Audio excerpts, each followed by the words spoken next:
These are the ingredients for making a ricotta or white cheese. It's very simple. You need a pot, of course, for boiling the milk to 45 degrees. You need a colander. You need a very fine tissue, which in this case it is muslin, cloth. Of course, you can use the renne. We are using renne. This is vegetarian renne. For extra, we are based on the recipe that we have. For extra assurance that the cheese will be done curdle, we use also some lemon juice, about a quarter of the lemon juice. You can use seasoning, but it's up to you what seasoning you use. That seasoning we have, but I prefer just normal salt. And a thermometer, just to be sure that this is 45 degrees. You can use your finger practically, because that is also sensitive. Lukewarm water is enough. Okay, we're now adding the milk to the pot.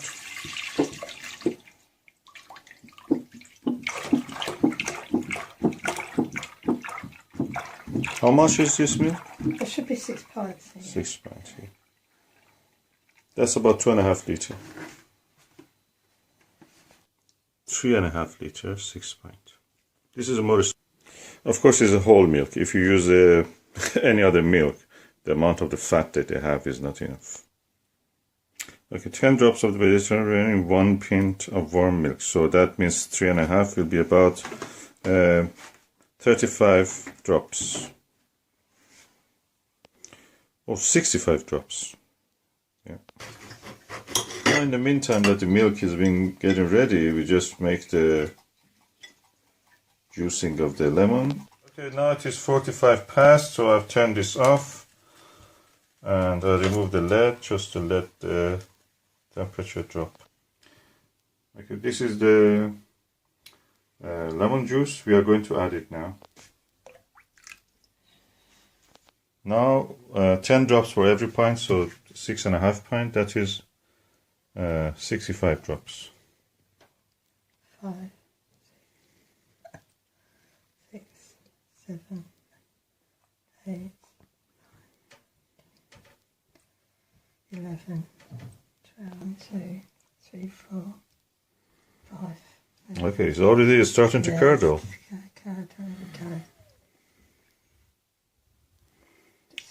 That's it. The fat is separating from the rest of the milk. That's a whole fat milk, so we will have all that fat as cheese. It started to curdle. Oh yeah, look at the fat separated. That's what happens actually when you drink milk and have something like orange or lemon. That will happen in your stomach and make you sick. But in this way, this sickening stuff, which is fat practically, you can keep it as a cheese. And eat it with salt. Salt will add taste, also at the same time keeps it. And we have to leave it for around how much? 20 minutes. Okay, we leave it for 20 minutes. You can put it there. Where's the other chicken? There. With courtesy of our henny penny. Okay, doke. There we go. Henny penny? Henny penny.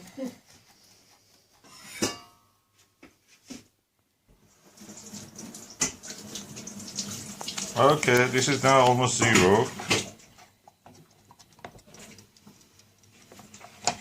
And let us see how this looks. Oh, ho, ho, ho. You already have a lump. It's shaped like cylinder, and the whey is already separated from it. I have a question. My question is that why we have to heat this milk first to 45 degrees? Well, heat breaks down the proteins in the milk, and it makes it more what we call soluble. And why? Oh, what? Okay. And the renne will be activated by that, probably. Well, the rennet enzymes, and enzymes also work at a higher heat. It stirs them up, it excites them. They're chemical. So why we don't boil them like the way that we do with making yogurt? Because the same thing will happen. It'll break down the enzymes and what we call denature them and destroy them. Oh, And once okay. they're destroyed... So you they want to won't just work. keep them Active. active, but not destroyed. Yes, at the maximum... So the difference between what you use Rene is that Rene is an enzyme, and what you use here in the yogurt is it is a yeast. Yeah, it's a yeast culture. Oh, okay. They do produce the enzymes. Mm-hmm. Yeah, but when the enzymes are working, they work at exactly the same temperature in both. Mm-hmm. So the yeast will produce the enzyme, and it will activate the fermentation of the yogurt at the same temperature as the rennet activates making in the cheese. They're both the same temperature. Now what we have to do is to take this and put it on the muslin. You use the fresh muslin. So the muslin, you just wash it just to get sure that it is actually free from germs And dust. bacteria, It's dust. mostly the Dust, fibre that yes. you'll have in your cheese otherwise. There we go. You can take it. I will help you when my hand is free.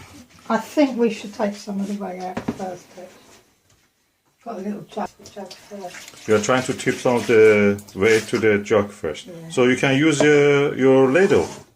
Yes, I can. Yeah.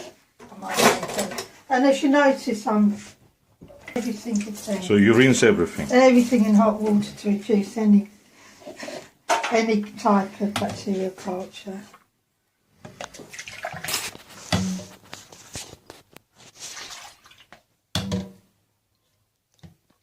Well, you can use the whey for cooking in other things. You could So get you can make recipes a bread of that. on the internet.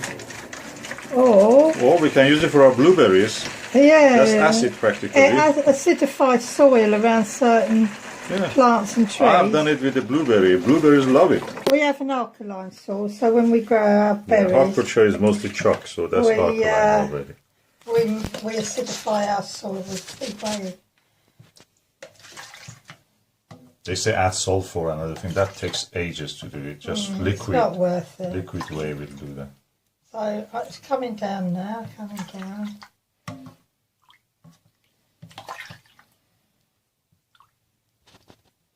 And look at those pumpkins. That Turk turban is now 2 years old.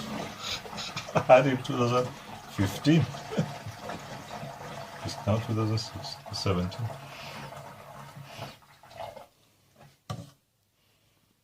I think this is it.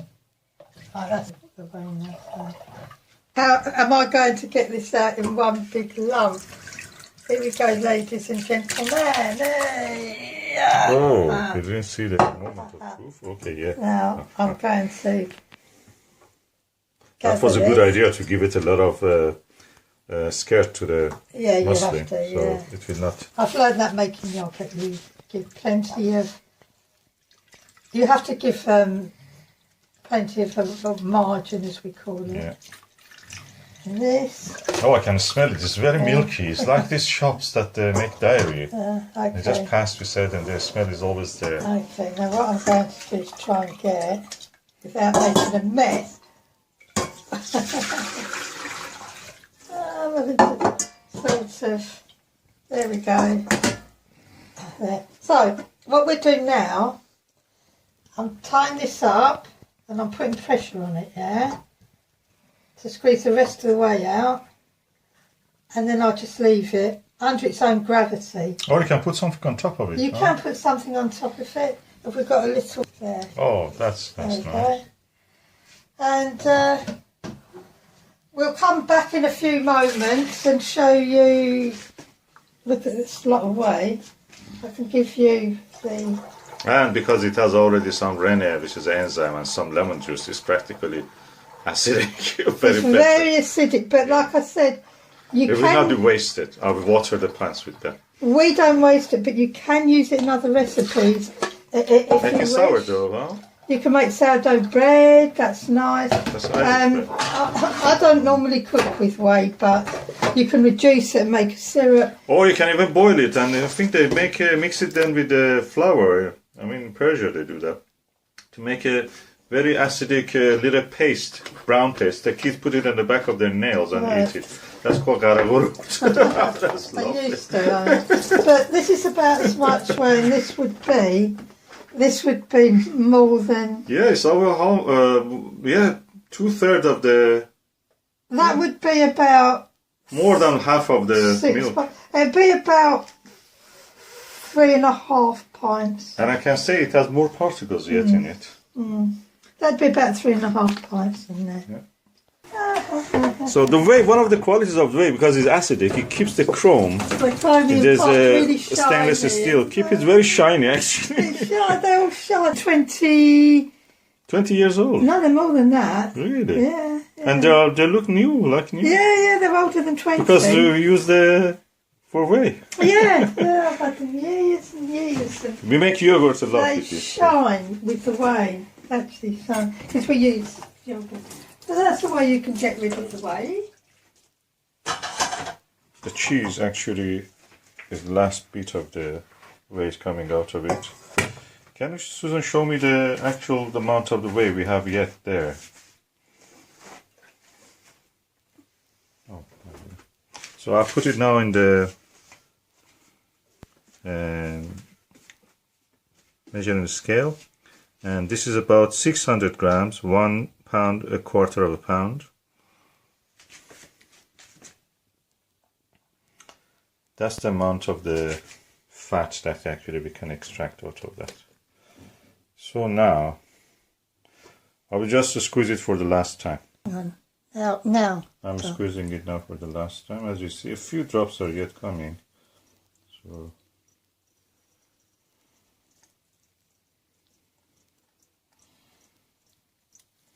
the more liquid you have in this, it will determine how long it will last, because water, which is liquid, will encourage the mold to grow. So that's the reason soft cheese, when you open it, if you have a soft cheese in your home, you have to use it within several days, because they will go practically moldy. And that's the reason the denser cheese, like cheddar cheese, will not go moldy that quickly, because they don't have that much liquid. Yeah, can stop it. Now it is done almost. The whey after this is looking more like a milky liquid, so we don't want to continue with that. That's the way the cheese looks. So this is about 600 grams of cheese out of the 3.5 liters of milk. So you want to actually spread it and just make a mix it first with the salt, huh? You have the salt? So now we are mixing it with seasoning salt. Any salt to do, but seasoning salt. Yeah, we have seasoning salt, so we use it. It's better. So salt, you know that it makes it tasty, and also at the same time is a preservative.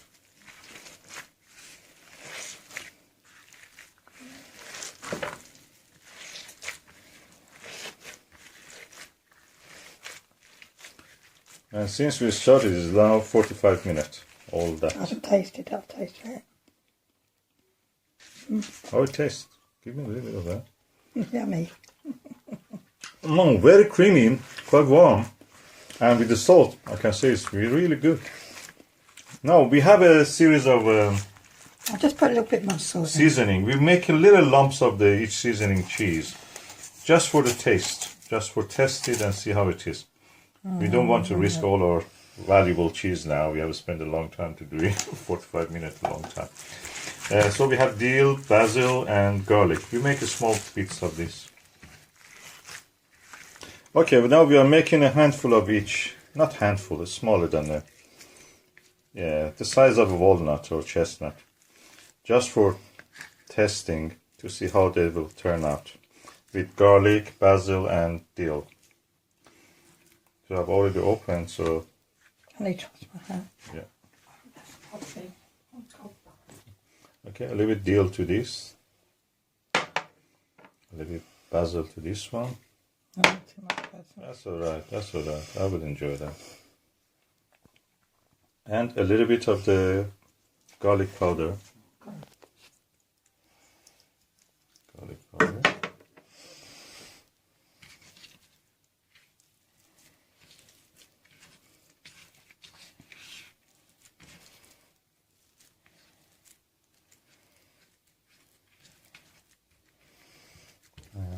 basil.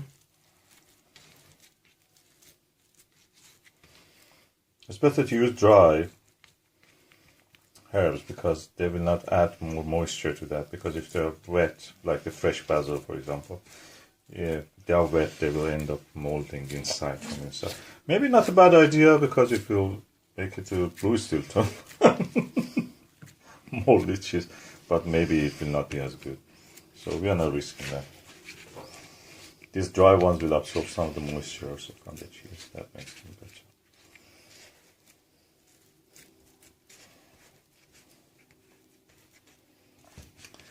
And I think this cheese will benefit if you add a little more of this seasoning Yeah, I'm salt. going to put small salt now. Just a little bit at a time. As my old auntie Maggie used to say, you can always add more, but you can never take it out. Yeah. So a little bit at a time when you're making something, anything for the first time, and you're not sure of the ratio. So we can actually put it back in the muslin just for the sake of shaping it. We can indeed. So we put it back now in the touch it muslin. first. Just, oh, that must be yummy. It's warm. Never tasted warm cheese like that. Of I course, think it needs more salt. needs more salt. Can add more. It's bloody expensive and time consuming, but it's yummy. Oh, it's yummy now. Mmm. Okay, now we can shape it actually. Come on. I'm telling you, this cheese is finger-licking goodness. Now we want to shape it into a kind of disc shape. Easiest way. Just for shaping it. We don't want to extract anything out of it. We just want to shape it.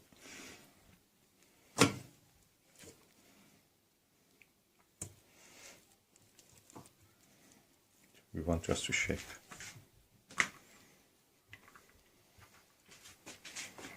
So don't cut and don't spread it anymore. That's the lump of cheese we have. Oh, that looks beautiful. Now let us cut a slice of it.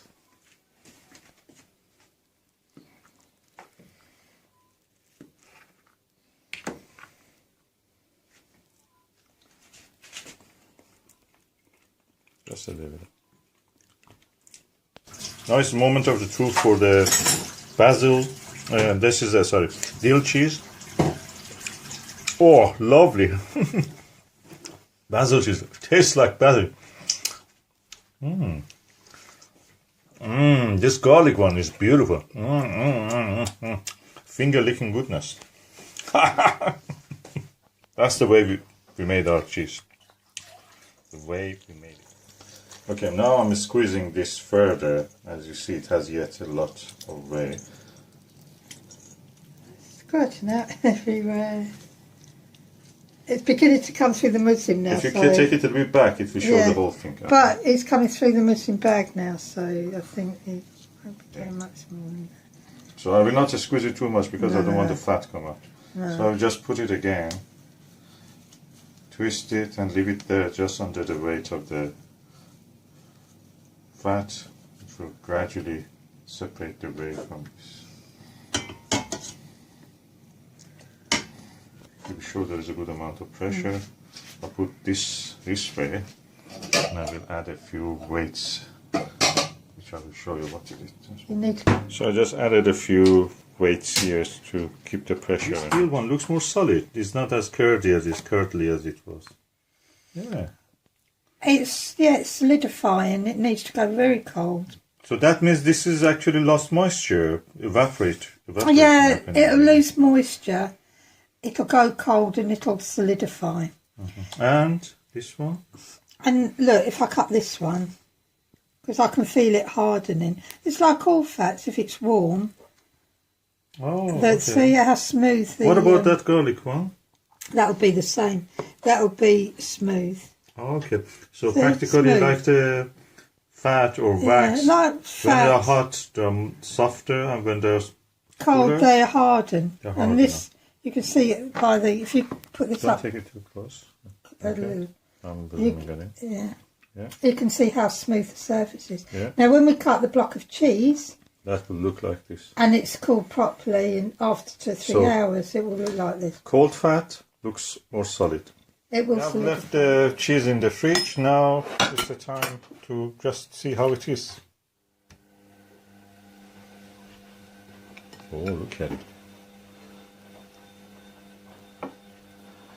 I calculated this cheese in the shops, in the supermarket, will be £12 weight-wise. Ooh. Tiny, tiny piece. There you go.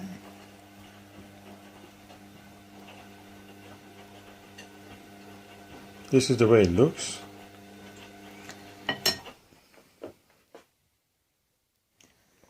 And now I'm going to taste it. Oh, cream. Cream and a little bit salty. Oh. Oh, Oh. That's the white cheese, paneer. That's right. Mmm. Oh, I like that. That's the best cheese in ages.